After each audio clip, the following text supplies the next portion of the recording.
लीजिए हाजिर हूँ हर सुबह और हर शाम की तरह लेकर के देश दुनिया की तमाम खबरें। नमस्कार दोस्तों, आप सभी का स्वागत है हमारे चैनल पर। तो हमारे चैनल को सब्सक्राइब कर लीजिए ताकि आप कोई भी खबर कभी भी मिस ना करें। आज की इस वीडियो में जानेंगे कोरोना वायरस का देश में कहर, कितने लोग हुए पीड़ित और कितनों की अब तक मौत। अनलॉक 2 में पंजाब सरकार ने किए बड़े बदलाव, अब नहीं होगी प्रदेश में एंट्री। खुशखबरी, अमेरिकी दवा कंपनी ने भारत के लिए बनाई 80% सस्ती रेमडेसिविर, जल्द मिलेगी। चीन ने दी धमकी, तिब्बत मामले को ना छुए भारत, नहीं तो होगा नुकसान। बुरी खबर, 7 दिनों बाद आज फिर महंगा हुआ डीजल, पेट्रोल आज फिर स्थिर। दिल्ली मुंबई में भारी बारिश का अनुमान, गुजरात में बाढ़ जैसे हालात। जाने आपके राज्य का हाल।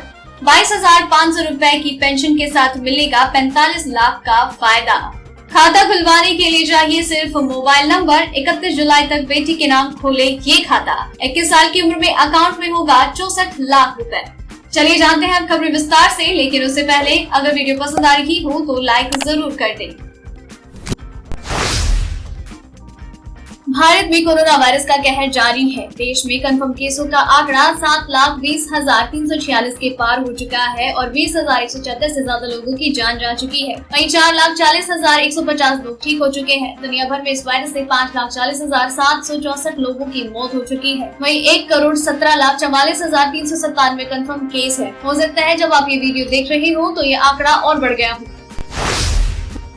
वास्तविक नियंत्रण रेखा पर चीन के साथ जारी गतिरोध के बीच कल देर रात भारतीय वायुसेना के जवानों ने ऑपरेशन करते हुए अपना जौहर दिखाया। एयरफोर्स के जवानों ने चिनूक MiG-29, अपाचे सहित अन्य आधुनिक तकनीक वाले फाइटर जेट और हेलीकॉप्टर का इस्तेमाल कर नाइट ऑपरेशन किया। भारत चीन सीमा के पास एक फॉरवर्ड एयर बेस में वरिष्ठ फाइटर पायलट ग्रुप कैप्टन ए राठी ने कहा, नाइट ऑपरेशन अचानक होता है। भारतीय वायुसेना किसी भी परिस्थिति में आधुनिक प्लेटफॉर्म पर और अपने उत्साहित जवानों की मदद से ऑपरेशन के पूरी तरह से प्रशिक्षित और तैयार है। भारत की ओर से राष्ट्रीय सुरक्षा सलाहकार अजीत डोभाल ने मोर्चा संभालने और चीनी समकक्ष से बातचीत के बाद चीन की सेना गलवान घाटी से पीछे हटने को मजबूर हुई। अब उसके बाद कांग्रेस पीएम मोदी पर हमलावर हो गई। कांग्रेस प्रवक्ता पवन खेड़ा ने सोमवार को पीएम से माफी मांगने को कहा। प्रवक्ता ने कहा कि पीएम मोदी अपने पुराने बयान पर माफी मांगे जिसमें उन्होंने कहा था कि चीन हमारी सीमा के भीतर नहीं घुसा। गौरतलब है कि चीन ने आधिकारिक बयान जारी कर कबूल किया है कि भारत के साथ बढ़ते तनाव को कम करने के लिए उसने अपनी सेना को पीछे हटाने का फैसला किया। चीन की कम्युनिस्ट पार्टी से जुड़े अखबार ग्लोबल टाइम्स ने एक बार फिर से भारत को धमकी दी। अखबार ने संपादकीय लेख में कहा कि भारतीय मीडिया के कुछ हिस्सों में ये मुद्दा उठाया जा रहा है कि भारत को तिब्बत कार्ड का इस्तेमाल करना चाहिए। अखबार ने कहा कि ये रास्ते से भटका हुआ है और बेतुका विचार है। प्रस्तावित तिब्बत कार्ड भारतीय इकोनॉमी के लिए नुकसानदायक शीर्षक से लिखे लेख में अखबार ने कहा है कि भारत में कुछ लोगों को ये सोचना है कि चीन के साथ तनाव के दौरान तिब्बत कार्ड से फायदा हो सकता है। ये विचार एक भ्रम है। अखबार ने लिखा कि तिब्बत चीन का आंतरिक मामला है और इस मुद्दे को छूना नहीं चाहिए। यूपी मूल का रहने वाला गैंगस्टर विकास दुबे दिल्ली एनसीआर में छुपा हो सकता है, लिहाजा इसी बात के मद्देनजर यूपी एटीएस सहित अन्य दूसरी ब्रांच के कुछ पुलिस अधिकारी और जवान दिल्ली में आकर इस मसले पर दिल्ली पुलिस से संपर्क में है। दिल्ली पुलिस के सूत्रों के अनुसार गैंगस्टर विकास दुबे को ऐसा डर है कि उसका यूपी में एनकाउंटर हो सकता है या उसके साथ पुलिस की टीम बहुत गलत व्यवहार कर सकती है। इसी डर के चलते वो दिल्ली स्थित अदालत में आत्मसमर्पण कर सकता है। यूपी के एक वरिष्ठ पुलिस अधिकारी ने भी अपना नाम नहीं बताने की शर्त पर इस मामले में जानकारी दी है कि वो दिल्ली पुलिस के संपर्क में लगातार है। अगर दिल्ली एनसीआर से उससे जुड़ी कोई जानकारी मिलती है तो यूपी पुलिस की टीम दिल्ली पुलिस की मदद से उसे पकड़ने का प्रयास करेगी। भारत और चीन सीमा पर तनाव के बीच नेपाल भी अपनी नापाक हरकतों से बाज नहीं आ रहा। एक तरफ नेपाल ने भारी बारिश से बिहार में बाढ़ का खतरा मंडरा रहा है, वहीं नेपाल बिहार को डुबोने की चेतावनी देने पर उतर आया। खबर है कि नेपाल ने कहा कि पूर्वी चंपारण जिले के पास भारतीय सीमा में नो मेंस लैंड से सटे हुए लाल बकिया नदी के तटबंध के एक हिस्से को हटा ले। अगर नहीं हटाया तो उसे तोड़ दिया जाएगा। अगर ऐसा होता है तो बिहार बाढ़ से प्रभावित होगा, उसका काफी नुकसान होगा।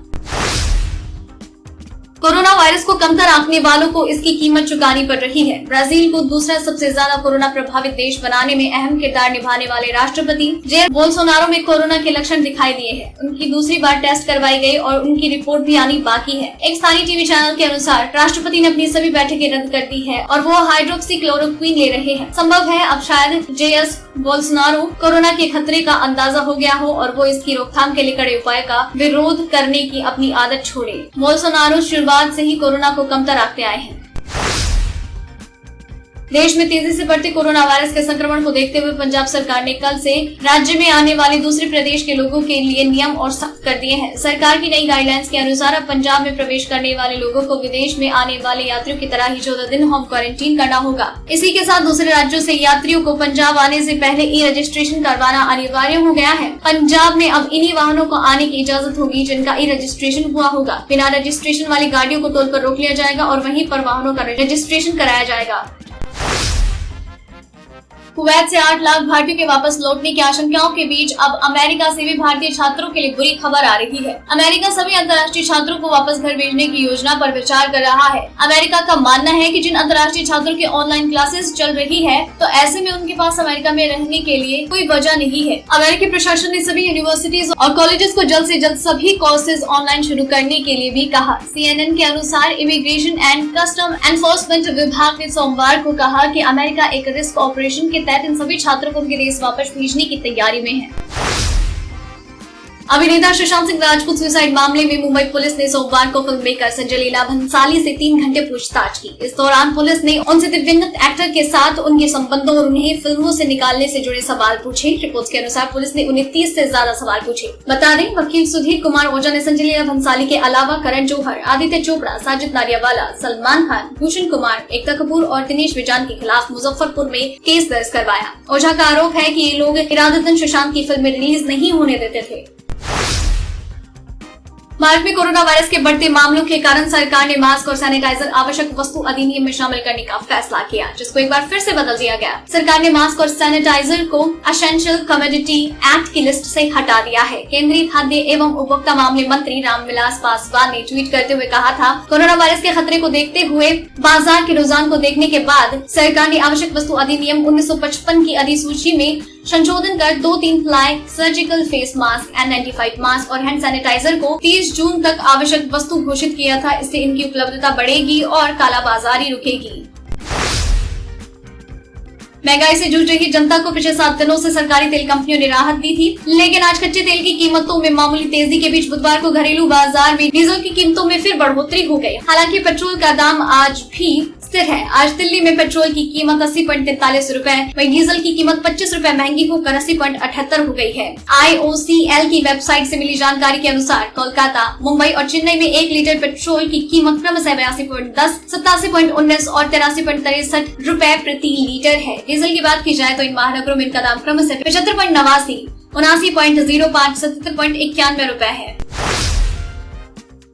मॉनसून अभी पूरे जोर पर है और इसी हफ्ते राज्यों में भारी बारिश हो सकती है। मौसम विभाग के अनुसार अगले 3 दिनों में महाराष्ट्र और गुजरात के कई हिस्सों में भारी बारिश के अनुमान है। विभाग ने इसी के मद्देनजर अलर्ट भी जारी किया है। अगले 24 घंटों के दौरान पश्चिम बंगाल, बिहार, उत्तर प्रदेश, सिक्किम, छत्तीसगढ़, असम, मध्य प्रदेश, तेलंगाना, कर्नाटक और मेघालय में अच्छी बारिश के आसार हैं। दिल्ली, हरियाणा, पंजाब, राजस्थान के कुछ हिस्सों में हल्की बारिश हो सकती है। पंजाब, हरियाणा, हिमाचल प्रदेश, उत्तर प्रदेश, राजस्थान में हल्की से मध्यम बारिश हुई है। दिल्ली में छिटपुट बारिश की वजह से पारा नीचे है। अगले कुछ दिनों में राष्ट्रीय राजधानी में और अधिक वर्षा होने की संभावना है।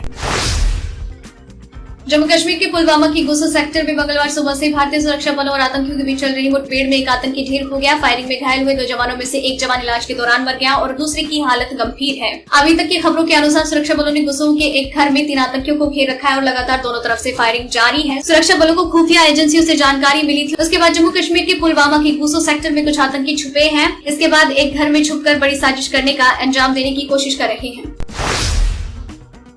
व्हाइट हाउस के एक शीर्ष अधिकारी ने सोमवार को यह ऐलान किया कि अगर भारत और चीन के बीच युद्ध के हालात बनते हैं तो ये स्पष्ट है कि अमेरिकी सेना भारत का साथ देती है। व्हाइट हाउस ने स्पष्ट कहा कि वो चीन को एशिया में दादागिरी करने नहीं दे सकते। व्हाइट हाउस के इस ऐलान से कुछ देर बाद अमेरिकी राष्ट्रपति डोनाल्ड ट्रंप ने ट्वीट करके कहा, चीन के कारण अमेरिका और बाकी दुनिया को भारी क्षति पहुंची है। व्हाइट हाउस के chief of staff mark meadows ने एक सवाल के जवाब में फॉक्स न्यूज को बताया, संदेश स्पष्ट है, हम खड़े होकर चीन को या किसी और को सबसे शक्तिशाली या प्रभावी बल होने के संदर्भ में कमान नहीं थामने दे सकते, फिर चाहे वो क्षेत्र में हो या यहाँ।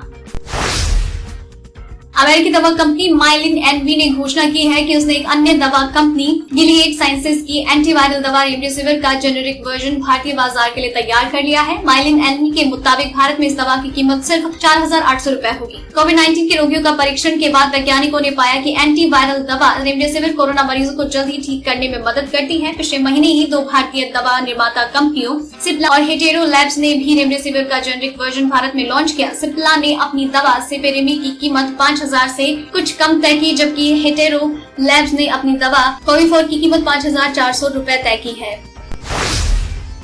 जिले के लाडवा उपमंडल के बड़शामी गांव में 90 यात्रियों से भरी यमुनानगर से मुजफ्फरपुर जा रही एक निजी डबल डेकर बस पलट गई। इस हादसे में बस में सवार 35 लोग घायल हुए। कुछ घायलों को लाडवा सामुदायिक केंद्र में प्राथमिक उपचार के बाद छुट्टी मिल गई, लेकिन 24 जख्मियों को कुरुक्षेत्र के सरकारी हॉस्पिटल में रेफर किया गया। यात्रियों का कहना है कि नशे में धुत ड्राइवर बस पलटने के बाद फरार हो गया। वहीं बस में सवार महिला यात्री ने बताया कि बस चालक बहुत ही तेज गाड़ी चला रहा था। केरल में सोने की तस्करी के मामले में विदेश दूतावास के एक पूर्व कर्मचारी को बचाने की कोशिश के आरोप में मुख्यमंत्री पिनराई विजयन के कार्यालय में तैनात एक IAS ऑफिसर को हटा दिया गया है। बता दें कि राज्य में विपक्षी दलों ने इस मामले को लेकर CMO पर आरोप लगाया था। सीमा शुल्क विभाग द्वारा 4 जुलाई को जब्त किए गए 30 किलो सोने की तस्करी के कथित मामले के बाद सरकार द्वारा अधिकारी का कॉन्ट्रैक्ट निलंबित कर दिया गया। हालांकि मुख्यमंत्री ने विपक्ष द्वारा लगाए गए आरोपों को खारिज कर दिया है। एक और देश कोरोना वायरस से लड़ने के लिए विदेशों से PPE किट्स मांग रहा है, वहीं दूसरी ओर कुछ लोग PPE किट्स का इस्तेमाल अब चोरी डकैती में भी करने लगे। ताजा मामला महाराष्ट्र के सतारा जिले का है, जहां चोर PPE किट्स पहनकर आए और सराफे की दुकान से सोना चुरा कर ले गए। स्थानीय पुलिस ने जानकारी दी कि PPE किट पहनकर चोर दुकान से 780 ग्राम सोना उड़ा ले गए हैं। मामले की जाँच के लिए जब पुलिस ने दुकान के CCTV फुटेज की जाँच की तो ये बात सामने आई। इससे साफ दिखाई दे गया है कि PPE किट पहने चोरों ने कुछ शोकेश और दुकान में बनाए गए अलग अलग जगहों से सोने के जेवरात चुराए हैं। अगर आपको भी अपने बुढ़ापे की चिंता है तो NPS यानी कि नेशनल पेंशन सिस्टम में निवेश करना चाहिए। इस योजना की मंथली इनकम के साथ 60 साल की उम्र में आपको एक मुश्त रकम भी मिलती है। हाल ही में PFRDA ने सब्सक्राइबर्स को वन टाइम पासवर्ड के जरिए भी NPS अकाउंट खोलने की अनुमति दी। इसका मतलब है कि आप घर बैठे इस अकाउंट को खोल सकते हैं। इसके लिए आपके पास रजिस्टर्ड मोबाइल नंबर होना चाहिए ताकि आप OTP हासिल कर सके। 18 से 65 साल के बीच का कोई भी भारतीय नागरिक इस योजना में हिस्सा ले सकता है। मोदी सरकार ने अपने पहले कार्यकाल में एक पेंशन योजना की शुरुआत की। इसका नाम अटल पेंशन योजना है। अब सरकार ने पेंशन योजना के एक नियम में बदलाव किया। इस नए नियम से देश के 2 करोड़ से ज्यादा सब्सक्राइबर्स को राहत मिलेगी। इस नियम के तहत आप साल में कभी भी पेंशन की योगदान राशि को घटा या बढ़ा सकते हैं। इस पहल का मकसद अटल पेंशन योजना को और आकर्षक बनाना है। इससे पहले अंशधारकों को केवल अप्रैल महीने में ही योगदान राशि में बदलाव करने की अनुमति थी। बेटी के भविष्य को संवारने के लिए सरकार की सुकन्या समृद्धि योजना बड़े काम की है। सुकन्या समृद्धि योजना में निवेश कर आप अपनी बेटी को उच्च शिक्षा प्राप्त करवा सकते हैं और शादी के खर्चे को आसानी से पूरा कर सकते हैं। इस योजना में बेटी के 21 साल पूरा होने पर रिटर्न पाया जा सकता है। अगर आप बेटी की कम आयु में ही योजना में निवेश करना शुरू कर देते हैं तो इस योजना में 15 सालों तक निवेश कर सकते हैं। आइए जानते हैं कि कैसे बेटी के लिए जमा कर सकते हैं 64 लाख रुपए। पोस्ट ऑफिस के नए दिशा निर्देशों के अनुसार सुकन्या समृद्धि खाता 31 जुलाई 2020 को या उससे पहले उन बेटियों के नाम से खोला जा सकता है जिनकी उम्र 25 मार्च 2020 से 30 जून 2020 तक लॉकडाउन की अवधि के दौरान 10 वर्ष पूरी हो चुकी है। तो दोस्तों ये रही आज की खास खबरें। तो इसी तरीके से आपके लिए हर सुबह 6 बजे और शाम 7 बजे ये खबरें हम यूं ही लेकर आते रहेंगे।